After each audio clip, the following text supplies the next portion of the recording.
A classified government report exposed by the Washington Post revealed just how much the US has turned a blind eye to the alleged human rights abuses committed by the Israeli military. And it poured cold water on any lingering hopes of holding Israel accountable for war crimes in Gaza and the West Bank. And we'll get into the details, but Cenk, first blush, what are your 2 cents here? So I know that Israel is not getting any special exemptions. I'm sure that every country that has human rights violations is treated the same way. Oh, it's no big deal. We'll break American law for you. Right, Jordan? Let's find out, Cenk. A classified report by a US government watchdog has found that Israeli military units committed, quote, many hundreds of potential violations of US human rights law in the Gaza Strip that would take the State Department, quote, multiple years to review, according to 2 US officials who relayed the details to the Washington Post. And the findings were made by the State Department's Office of Inspector General. And they mark the first time a US government report has acknowledged the scale of Israeli actions in Gaza that fall under the purview of Leahy laws, the landmark legislation that bars US security assistance to foreign military units credibly accused of gross human rights abuses, including extrajudicial killings, torture, and other atrocities, which the IDF is familiar with. High-profile incidents in Gaza pending a determination are numerous, including the killing of 7 World Central Kitchen workers by Israel in April 2024, and the killing of more than 100 Palestinians and wounding of 760 others gathered around aid trucks near Gaza City in February 2024, according to local health authorities.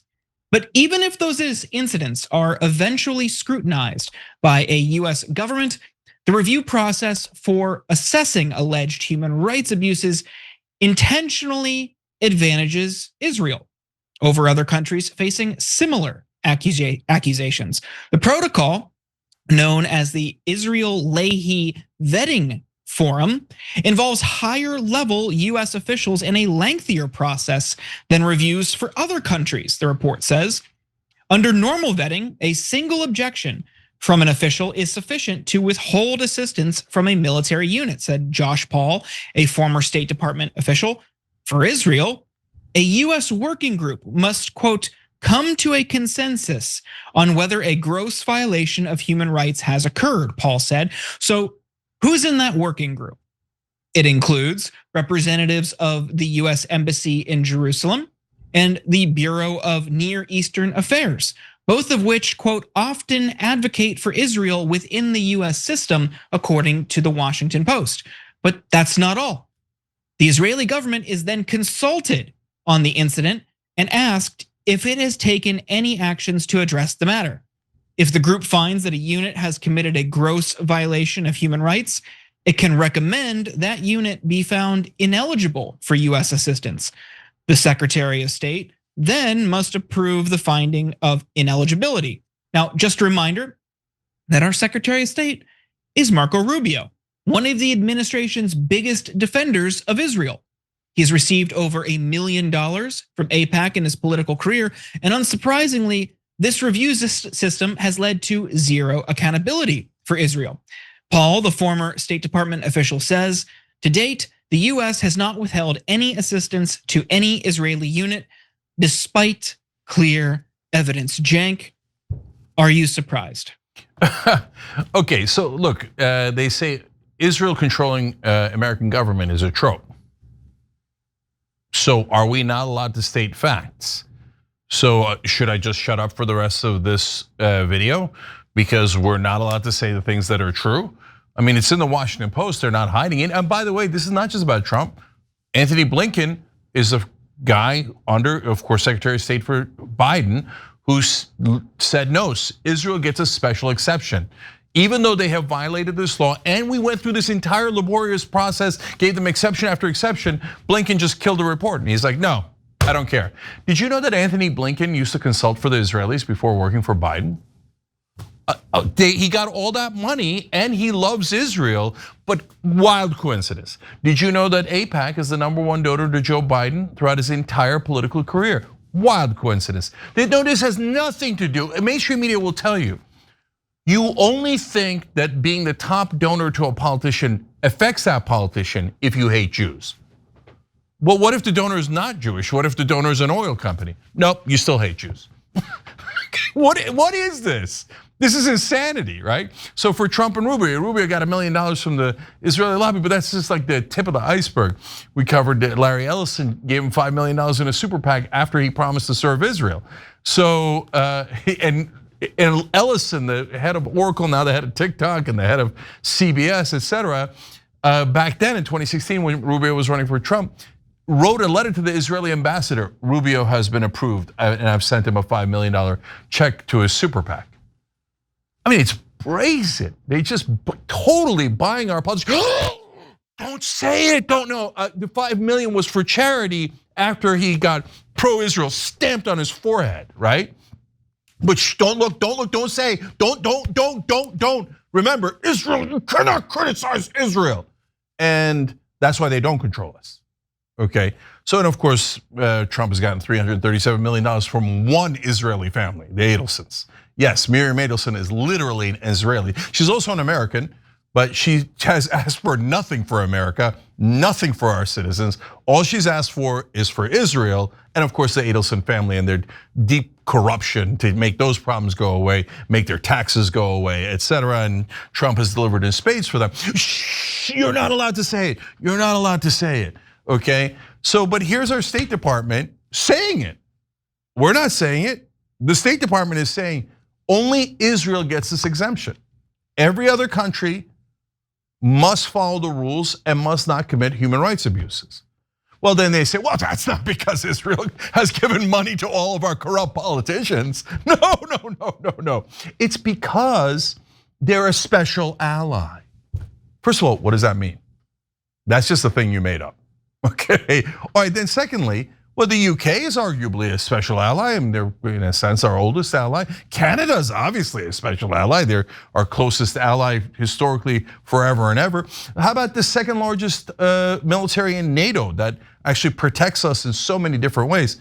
Oh, that's Turkey. So they're in a sense, they actually protect us as opposed to Israel, which gets us into more wars, more trouble, creates more enemies for us.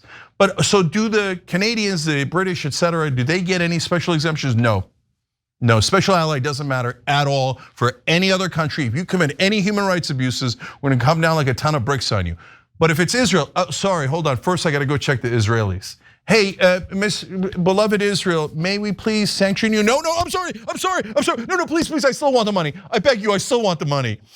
American voters. American voters, like anybody cares. Oh, no, by the way, you all hate Jews now.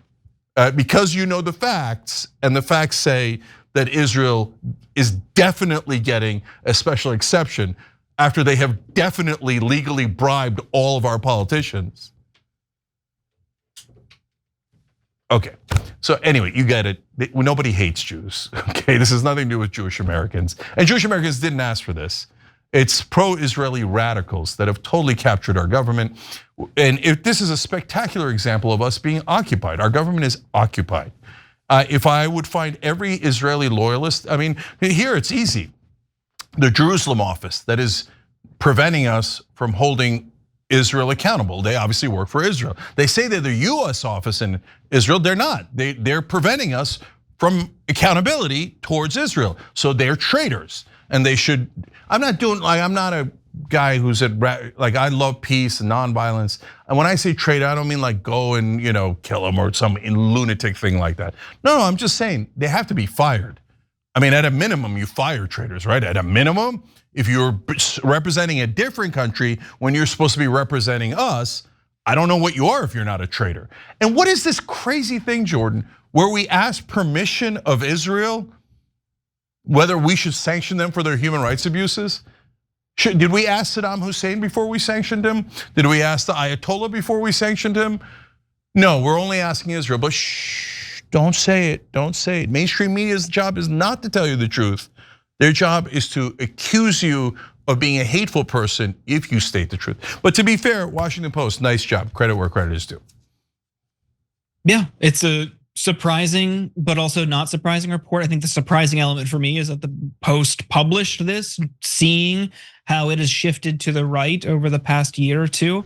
But I guess good on them. Now, what do we take from this? Like you said, they get to play by a different set of rules. And when you see how they respond to allegations about the Israeli military, it's reminiscent of like the FBI's COINTELPRO program to infiltrate, discredit, gum up the works organizations on the left. It's bog it down in subcommittees or meetings or working groups, knowing they'll never find consensus because they're going to fill those entities, those organizations, or those working groups with people who are sympathetic to Israel, or even just one. If they can't find a consensus, Israel's off the hook. So by adding layers of bureaucracy to this process, when it's simplified for the rest of the world, all they're doing is saying, well, we need to make it look like there's a structure here in a review process, but we can't have the end result be anything other than letting them off the hook. So it's much ado about nothing, and it's a waste of all of our time, but ultimately it's an insult to all of us when we see what they're doing so brazenly.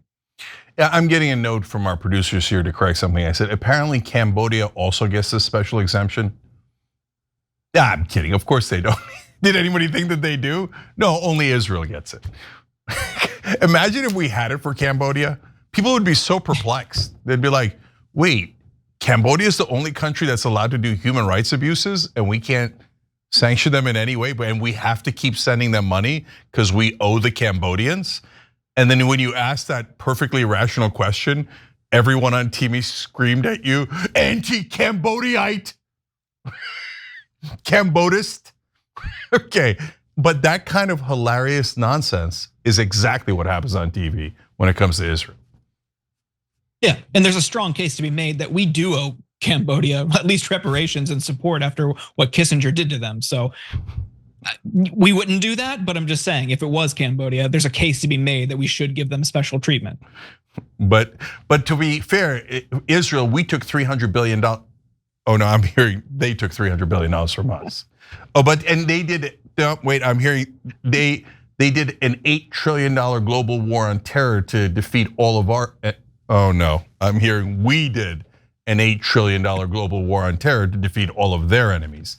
But shh, every time you ring the bell below, an angel gets his wings. Totally not true, but it does keep you updated on our live shows.